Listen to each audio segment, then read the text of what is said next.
आइए अब जानते हैं कि कैसे हुई सदग्रंथ साहिब ग्रंथ की रचना। 3 वर्ष उपरांत दादूपंथी संत गोपाल दास, जो कि वैश्य परिवार से थे, उस गांव में आए तथा संत गरीबदास जी से पूछा, बेटा वो कौन था जिसने तेरा जीवन बर्बाद कर दिया।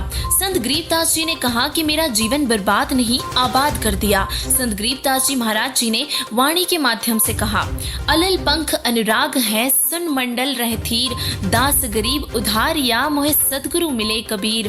हम सुल्तानी नानक तारे, दादू को उपदेश दिया, जाति जुलाहा भेद न पाया, वो काशी माहे कबीर हुआ। इन वाणियों को सुनकर गोपाल दास जी समझ गए कि यह विशिष्ट ज्ञानी बालक परमात्मा से मिलकर आया है। गोपाल दास जी के यह प्रश्न करने पर कि उन्हें कौन मिले थे और कहां लेकर गए थे, इस प्रश्न के उत्तर में 13 वर्षीय तत्वदर्शी संत गरीबदास जी ने उत्तर दिया कि मुझे जिंदा बाबा मिले थे और सतलोक लेकर गए थे, वहाँ स्वयं कबीर साहिब पूर्ण परमात्मा है। ऐसा बोलकर संत गरीबदास जी वहाँ से चले गए। गोपाल दास जी पीछे पीछे चले और गरीबदास जी से नम्र निवेदन किया कि यह ज्ञान लिपिबद्ध करवा दो।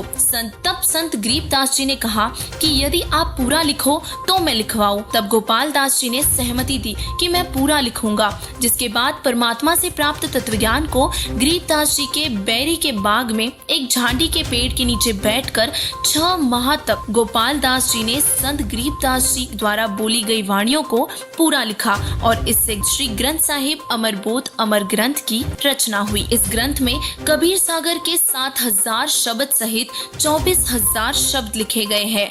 बंदी छोड़ संत गरीबदास जी महाराज जी ने अपनी अमृत वाणी में कहा है, सर्व कला सदगुरु साहिब की हरि आए हरियाणे नु, जिसका भावार्थ है कि पूर्ण परमात्मा जिस क्षेत्र में आएंगे उसका नाम हरियाणा है। परमात्मा के आने से पवित्र स्थल, जिसके कारण आसपास के क्षेत्र को हरियाणा कहने लगे। लगभग 236 वर्ष पूर्व कही गई वाणी सन 1966 में सिद्ध हुई, जब सन 1966 में पंजाब प्रांत के विभाजन होने पर इस क्षेत्र का नाम हरियाणा पड़ा।